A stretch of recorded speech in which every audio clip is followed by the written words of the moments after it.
everyone. Hope you're doing well today. I'd like to welcome you back to Alfred's Basic Adult Christmas Piano Book Level 1. This video is Lesson 3, covering pages 6 and 7 in our book today. It came upon the midnight clear. All right, so before we get started, if you look at the top of page 6, on the top right corner, it says use after waltz time, page 43. So this means if you are going through the Basic Adult Lesson Book Series, Level 1, it is recommended that you don't start this piece till at least page 43 in that book. A lot of times with the supplement books, meaning this particular Christmas book we're working on in this lesson and some of the other Alfred supplement books, a lot of times I recommend actually waiting even later. I find if you start immediately, it can be a little bit of a challenge. Not impossible, it just means you have to work a little bit harder. But definitely you don't want to start before page 43. Then it could get a little frustrating at that point. So if you're brand new to this piece, you want to go back and at least go through that book up to page 43 first. All right, so one of the big things about this piece today is that it is in the middle C position. So that actually means that the thumbs in both hands are going to be on middle C. So that right there in itself is a little tricky if you're not used to that. And if you are used to that, it's still a little bit odd. It's not exactly a position that we do a whole lot, but it is good for getting used to playing close together with each hand.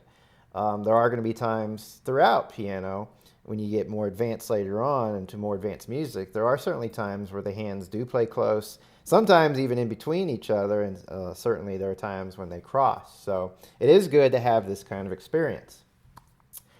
When a piece like this is written in the middle C position, some of these easier pieces, the melody bounces back and forth between both hands. So actually, that's exactly what this piece is doing, is you're just playing the melody. There is no accompaniment except for the duet part, which I'll play at the end of this video. But you are just playing a single line melody, but again, it's going back and forth between both hands. So for that reason, I'm not going to start with just the right hand and then do just the left hand. I'm actually going to do both hands together here from the beginning. It just makes more sense that way.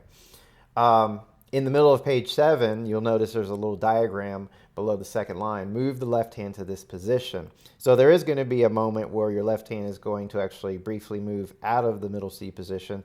Not far at all, but just for a split moment that will occur. So otherwise, it's pretty self-explanatory, but I'm going to go through it, of course, from the very beginning, one note at a time. So the first thing we do is set up our middle C position. So again, that means both thumbs are on middle C. Your right hand specifically is thumb on C, 2 on D, 3 on E, 4 on F, and 5 on G. Your left hand, working backwards, is thumb on C, 2 on B, 3 on A, 4 on G, and 5 on F. So as a review, what do you do when you're both thumbs are on middle C? You literally don't want to have both thumbs on middle C. You want to have one thumb on middle C and another one probably hovering just above it. So how do you know which one? Well, that depends on which hand is playing middle C. The first time that middle C is played, it's actually on the second full measure of the first line. And I say second full measure because notice there is this pickup measure. Only one beat in our very first measure. So that is just an incomplete measure with a pickup note. We have 3 beats per measure, so the first full measure is actually the second measure. So I could just say measure 3 just to make it easy. So measure 3, you have a middle C on beat 2. Notice it's in the treble clef, so you're going to play that with the right hand. Now, when I start the piece, I'm actually going to start with that right hand thumb on middle C. I'll have my left hand thumb out of the way. For me, hovering just above that, it is good. That way, when the left hand plays, I can just switch out like this, and that will occur. If your thumb is anywhere else, it's probably going to make it too difficult. So your best bet is just to have them one above the other. So when you start out, have your left hand thumb above your right hand thumb. So our very first note is, like I said, it's a pickup note, one beat on beat 3. Fourth finger on G, quarter note in the left hand. When we go to our second measure, we have the third finger in the right hand on E. Notice it's a half note, so that's going to get 2 counts. And beat 3 is a D right below it. The next measure, you have a D again, and these are all quarter notes, 1 beat each in this measure. The second beat is that middle C that the right hand's going to get. And then beat 3, the left hand, third finger on A. In the next measure, you have a half note, fourth finger on G for 2 counts, followed by third finger on A. And then the last measure, you have the G again, a half note, 2 counts. And the last beat, you have a G quarter note, 1 beat. Going down to measure 5 on the second line, we have 3 on A, 2 on B, thumb on C. Notice it's the left hand. So look at my right hand thumb. It's actually hovering above. But in measure 6, I've got to switch to my right hand. Now some of you might ask, well, why can't I just hit it again with my left hand? You could actually do that. But there's a little trick. If you actually do the left hand thumb followed by the right hand thumb,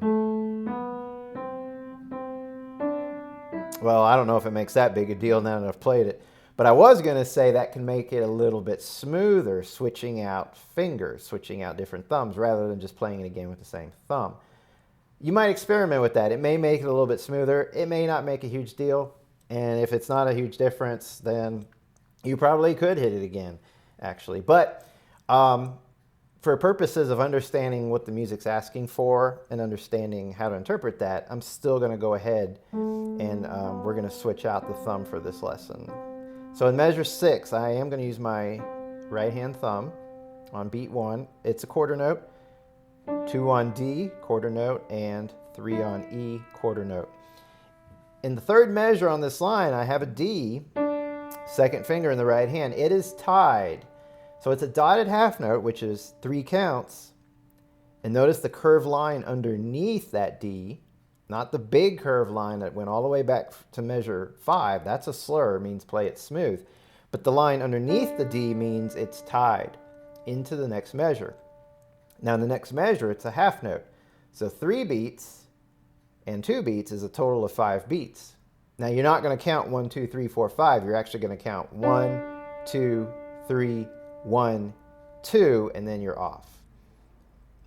Now at the end of that line on beat 3, the last measure, you're down in the left hand again. So that's fourth finger on G. Down on the third line, measure 9, we got our third finger on E. Notice it's a half note, followed by 2 on B in the left hand. Measure 10, 2 on D in the right hand, thumb on C. Notice it's the right hand thumb, so my left hand thumb is up and out of the way. The last beat in that measure is the third finger on A in the left hand. In the next measure, 4 on G. Notice it's a half note. And then 3 on A. Last measure, back to 4 on G. It's a half note again. And on beat 3, we have that G one more time. Going into page 7, we have 3 on A. It's a half note. You have A again. In the next measure, you have B, A, G, and then middle C with our left hand. So your right hand thumb is out of the way. That is also tied.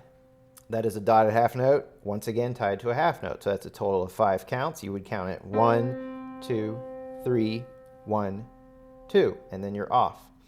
Going on, the last note of that top line on page 7 is the third finger on E. Second line, you're still on the E again. It's a half note. Now here on beat 3 is where the left hand changes. Notice my fifth finger in this position is on F. You're only going down 1 note to E. But there's more to it than that. It's not just E, F, G, A, B.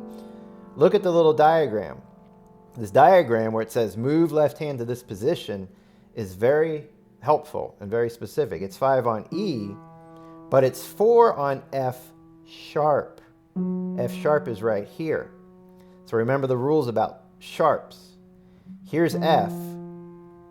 To sharp a note, I go to the very next key to the right, whether it's black or white. In this case, our sharps are going to be black. So here's F sharp. And then we have the third finger on G sharp.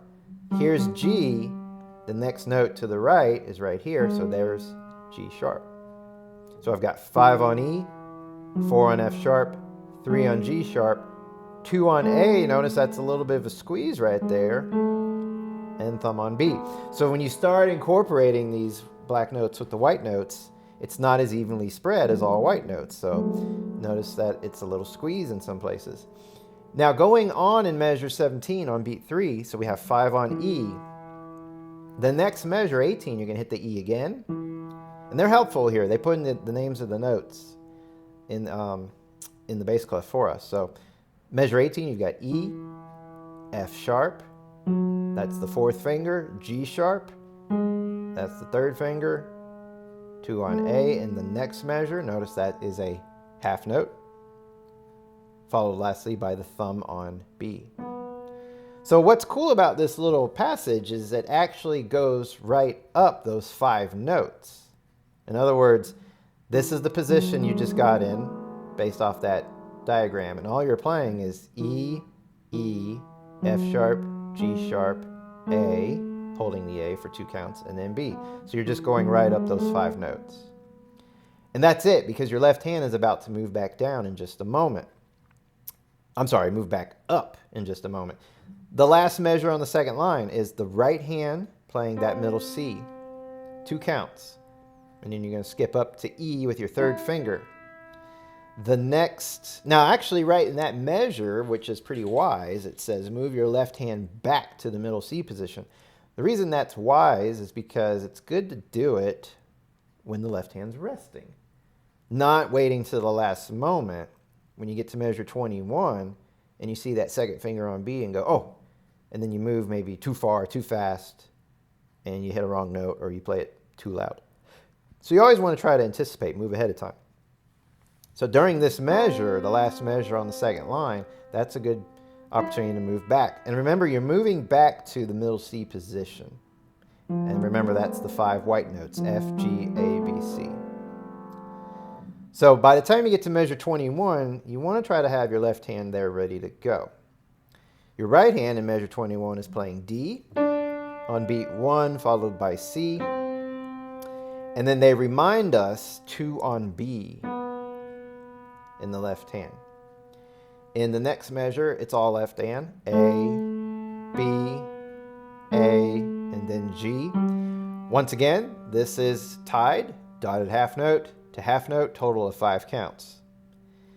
At the end of that line, you're going to stay right there and hit that G again. And on the fourth line down, measure 25, you've got E in the right hand for 2 counts. On beat 3, you've got B in the left hand. Measure 26, D, C with the right hand. Beat 3, you have got third finger A in the left hand. Next measure, G for 2 counts, followed by A, and then G for 2 counts. Last note of that line, G, and then bottom line, A for 2 counts, A again. Next measure, B, A, G, and then the right hand ends the song on middle C for 5 counts, and that's it. And the last measure only has 2 counts because it's an incomplete measure. Beat 3 is actually this G at the very beginning of the piece. So not too hard at all. I mean, most of the notes here are very contained. The only challenge that you might have note-wise is where the left hand moves down. So you definitely want to get used to this position. When you're moving down to the 5th finger on E, don't just move to 5 on E. Try to move to this position. So you may want to practice. It's not going to sound very pretty, but you may want to practice going from these 5 notes with those 5 fingers attached to those notes, going to these 5 notes.